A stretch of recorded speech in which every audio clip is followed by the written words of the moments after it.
Hi. So I have one more book that I want to read today. Um, and it's not a Christmas book, but I found it and I love the illustrations so much. They're very elaborate, so I'm going to take a while to hold up the pictures so that you can see everything in all the pictures.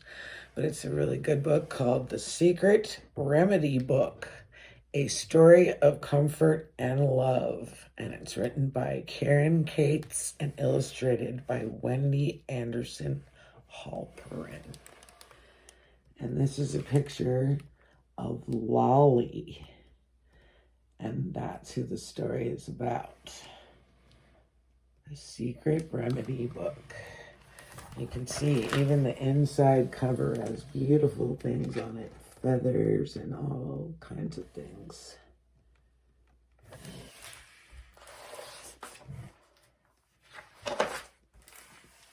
Lolly's family visited Auntie Zepp on every holiday. Auntie Zepp always had a bonfire or a pet rabbit or a secret in the attic to make the visits exciting. Lolly often wished that she could visit her auntie by herself. One summer, Mother and Father decided that Lolly was old enough to stay with Auntie Zepp for a whole month. At last, Lolly could hardly wait. Here's Auntie Zepp's house.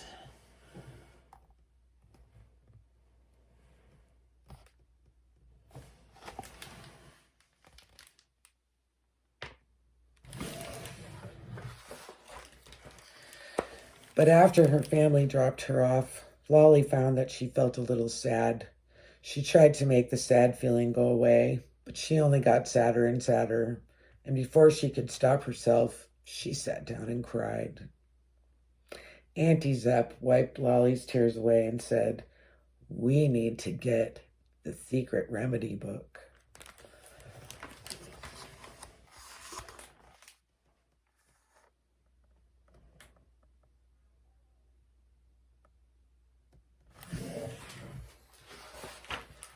First, they had to locate the key to the trunk where the book was kept. Auntie Zepp knew just where to find it. Then Auntie Zepp took Lolly to the attic to find the trunk, which was very old. It had both a watery smell like the ocean and a sun-dried smell like the desert, for the trunk had once traveled far and wide. If you look at the top of the page, you can see all the places the trunk has been. A covered wagon even. There they are, looking in the trunk. Lolly turned the key in the lock until they heard a little clicking sound.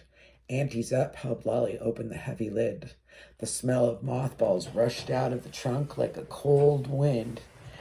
There it was, the secret remedy book. The remedy book was covered with an old piece of flowery wallpaper. The pages were brown, brittle, and raggedy, and dried flowers were pressed between some of them. There were splotches here and there where something had spilled or splattered onto the paper. I love looking inside this trunk. There's so many little treasures in there.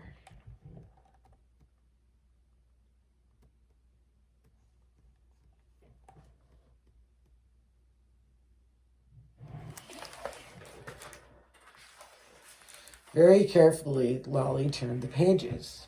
The remedies were written in a spidery handwriting that seemed to scuttle and scurry across each page. Lolly thought the handwriting looked as if it was in a hurry to help her feel better. She drew in her breath when she read the words on the first page.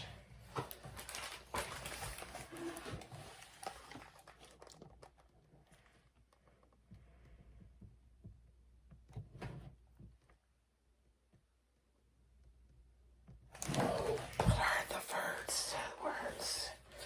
Warning. You must finish all the remedies in this book before the first hoot of an owl, or none of them will work. First hoot of an owl.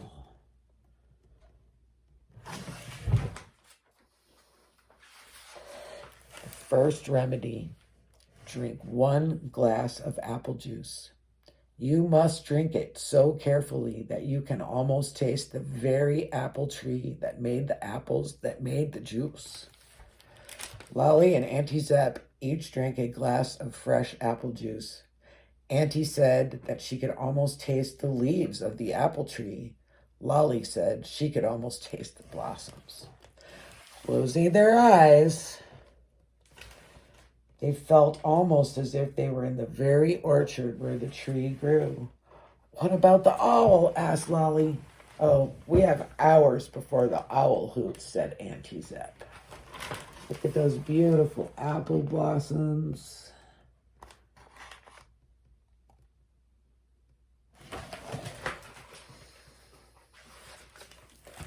The second remedy, plant a seed in good earth. You must do something sneaky to keep the seed safe.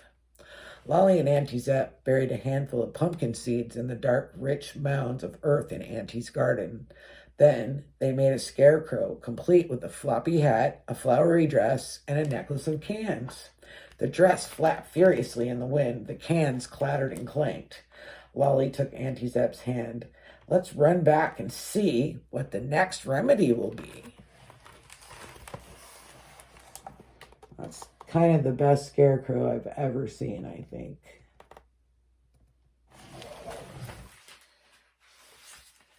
The third remedy, take a walk as far as you can. You must see something that you have never noticed before. Lolly and Auntie Zep hurried down a footpath through the woods.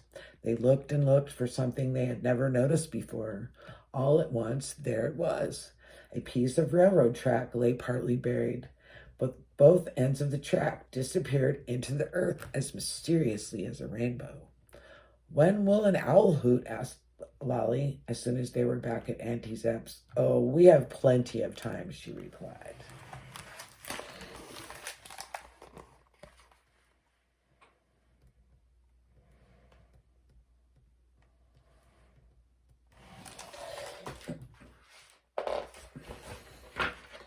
The fourth remedy, feed a wild thing.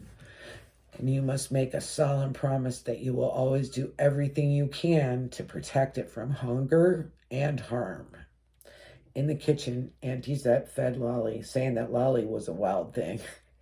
That big sandwich disappeared munch by munch, and the cool, sweet apple vanished crunch by crunch with barely a crust and a core and a lettuce leaf left behind.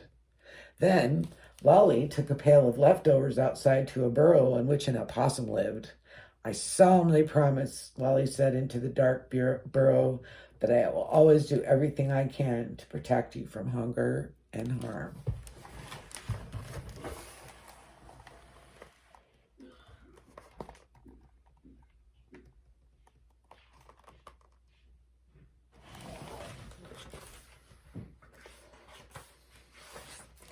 The fifth remedy, write a cheerful letter to some dear soul. You must put something unexpected in the envelope. Auntie Zep wrote to Lolly's mother. I'll write to Father, Lolly said. Auntie Zep put a heart-shaped leaf in her letter. Lolly put a mockingbird's feather in hers. Will an owl hoot now? Lolly asked as she sealed her envelope. Soon, said Auntie Zep. So Lolly hurried to turn another brown, crackling page of the secret remedy book. So this side has her dad getting his letter, and the other side has her mom getting her letter.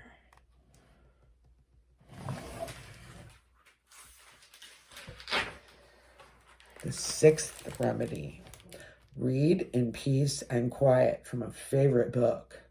You must find one special part of the book that is so wonderful that you feel like reading it again and again.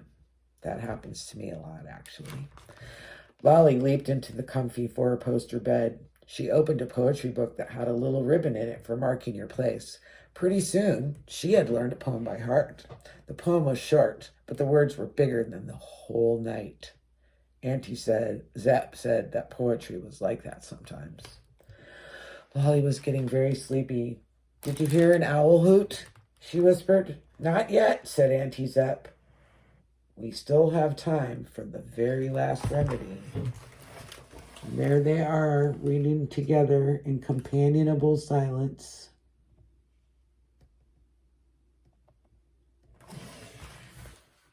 That's good to do sometimes with other people. The seventh remedy. Dream of doing great things. You must think of one small, great thing that you can do tomorrow. Lolly said that tomorrow she would write her very own poem.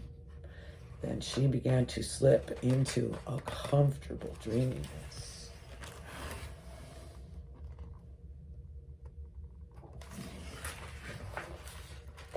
She dreamed about saving all the wild things and planting forests and writing poetry. She dreamed about sleeping in a tent. There were so many things to do. Auntie Zep had a deep, dreamy look on her face, too. She dreamed about climbing mountains and taking Lolly to see all the beauty of the world someday.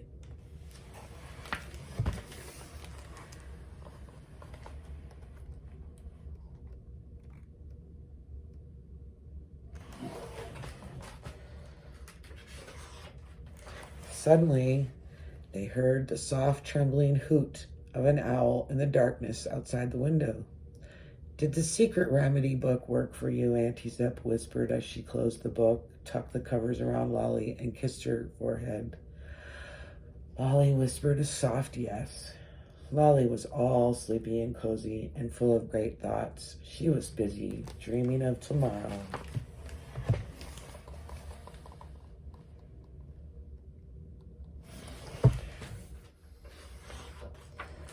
The secret remedies. Drink 1 glass of apple juice. You must drink it so carefully that you can almost taste the very apple tree that made the apples that made the juice. Number 2, plant a seed in good earth. You must do something sneaky to keep the seed safe. Number 3, take a walk as far as you can, and you must see something that you have never noticed before. Number 4, feed a wild thing. You must make a solemn promise that you will always do everything you can to protect it from hunger and harm. Number 5, write a cheerful letter to some dear soul. You must put something unexpected in the envelope. Number 6, read in peace and quiet from a favorite book. You must find one special part of the book that is so wonderful that you feel like reading it again and again.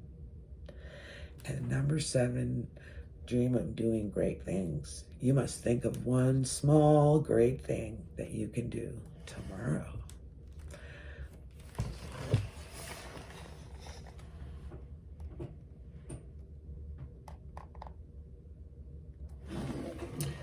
Well, I enjoyed that book. I hope you did too. And have a wonderful night. Nighty night.